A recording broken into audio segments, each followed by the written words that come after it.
So Nara Lokesh గారికి recent గా అంబటి రాంబాబు ఒక ఛాలెంజ్ విసిరారు. ఒక నేను ఎప్పుడు అన్నాను ఏంటి ఏదో ఒక గొడవ అయితే జరుగుతోంది.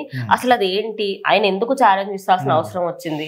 అయితే ఇప్పుడు శాసన మండలి సమావేశాలు అనేవి చాలా వాడివేడిగా జరుగుతున్నాయి. ఎందుకంటే ముఖ్యంగా ఈ శాసన మండలి సమావేశాలలో వైసీపీ వాళ్ళ మెజారిటీ ఎక్కువగా అనిపిస్తుంది. సో వాళ్ళైతే రావడం వల్ల వీళ్ళకి కూటమి ప్రభుత్వం వాళ్ళకి ఎక్కువగా మాటల యుద్ధం అనేది జరుగుతుంది. సో ముఖ్యంగా చూసుకుంటే నారా లోకేష్ కొన్ని మాట్లాడాడు. ఆ మాటలకి ఈయన రియాక్ట్ అవుతూ, ఈయన పేరు కూడా తీయలేడు కానీ మధ్యలో ఈయన ఖచ్చితంగా రియాక్ట్ అయ్యాడు. ఎందుకంటే ఆ తప్పు ఈయన చేసిండు అని ఈయనకు తెలుసు కాబట్టి రియాక్ట్ అయ్యాడు. సో ముఖ్యంగా చూసుకుంటే వైసీపీ వాళ్ళు ఏమంటున్నారంటే, గతంలో చూసుకుంటే చంద్రబాబు నాయుడు శాసన మండలి నుంచి పారిపోయిండు, ఆయన ఇక్కడ ఉండకుండా పారిపోయిండు అంటున్నారు. ఆయన ఎప్పుడు వారిపోలే. ఆ రోజు ఎప్పుడో భువనేశ్వరి గారిని మాట్లాడినప్పుడు ఆయన వెళ్ళి బయట అక్కడ స్టేజ్ వెళ్ళిపోయి నేను ఇంకా మళ్ళీ సీఎం అయినప్పుడే వస్తా, అప్పటిదాకా రాను అని చెప్పారు. అవును. సో అది దీన్ని వీళ్ళు దృష్టిలో పెట్టుకొని వైసీపీ వాళ్ళు ఏమంటున్నారంటే చంద్రబాబు నాయుడు అప్పట్లో పారిపోయిండు, మళ్ళీ ఎప్పుడు కూడా రాలేదు అని అంటారు. సో ఈ మాటలు ఏవైతే ఉన్నాయో వీటికి నారా లోకేష్ రియాక్ట్ అయ్యాడు.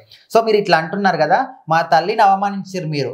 ఇప్పుడు ఎవరినైనా వాళ్ళ భార్య గురించి కావచ్చు, ఇప్పుడు మా అమ్మ గురించి మీరు ఒక పబ్లిక్ ప్లేస్ లో ఒక ఆడామని కూడా చూడకుండా ఇట్లా అవమానిస్తూ మాట్లాడితే ఎవరైనా, సో ఆయనకు కూడా కోపం వచ్చింది కాబట్టి ఆయన దానికి రియాక్ట్ అయ్యి మొత్తం కంప్లీట్ గా శాసనసభని వాయికాట్ చేసి వెళ్ళిపోయాడు. సో అప్పుడు ఒక మాట ఇచ్చిండు, సో నేను ముఖ్యమంత్రి అయిన తర్వాతనే మళ్ళీ అడుగు పెడతాను పోయాడు. సో సేమ్ అదే మాట నేను నిలబడ్డాడు, ముఖ్యమంత్రి అయిన తర్వాతనే అడుగు పెట్టిండు. సో ఎప్పుడైతే వెళ్ళిపోయినని మీరు అంటున్నారో అప్పటి వరకు కూడా సింహం లాగా సో డైలీ వచ్చిండు ఆయన.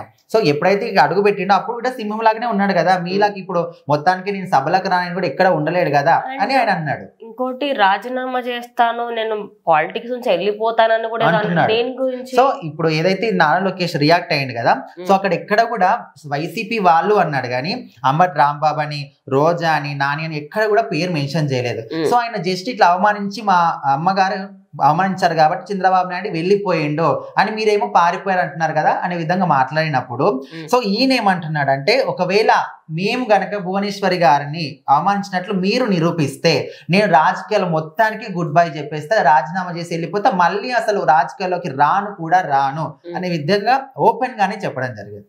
సో అంటే ఇక్కడ ఇది గుమ్మడికాయలు దొంగవారంటే భుజాలు దడుపుకున్నట్టు. సో నీ పేరు కూడా తీయనప్పుడు నువ్వు రియాక్ట్ అవుతున్నావు అంటే ఖచ్చితంగా నీ ఎక్కడో ఒక తప్పు ఉన్నట్టే కదా. సో అట్లా ఇప్పుడు అందరూ కూడా దీని గురించి ఒక విధంగా ఆయన తప్పు, ఆయన పేరు తీయకన్నా ముందే ఆయన తప్పు ఉన్నట్టుగా నన్నే అన్నారు అన్నట్టుగా ఆయన ముందుకొచ్చి మాట్లాడడం వలన ఇప్పుడు ఆయనే నెగిటివ్ అయింది తప్పించి అక్కడ ఏమీ పాజిటివ్ అవ్వలేదు. సో అంబటి రాంబాబుకి సంబంధించి టీడీపీ వాళ్ళ ఎవరైతే టీమ్స్ ఉంటాయో వాళ్ళు ఖచ్చితంగా ఆయన వీడియోని ఖచ్చితంగా లింకడానికి ప్రయత్నిస్తారు. సో మీరు కొంచెం బ్యాగ్స్ అదురుకుంటే బెటర్ అని నెటిజన్స్ అభిప్రాయం. సో మీరే చెప్పాలి. ఇంకా ఈ వీడియో చూస్తున్న కింద కమెంట్ చేయండి, ఆయన చేసింది కరెక్టేనా, అసలు అవసరం లేని టైంలో ఇలా రియాక్ట్ అవ్వడం అవసరం అనుకుంటున్నారా? కమెంట్ చేయండి.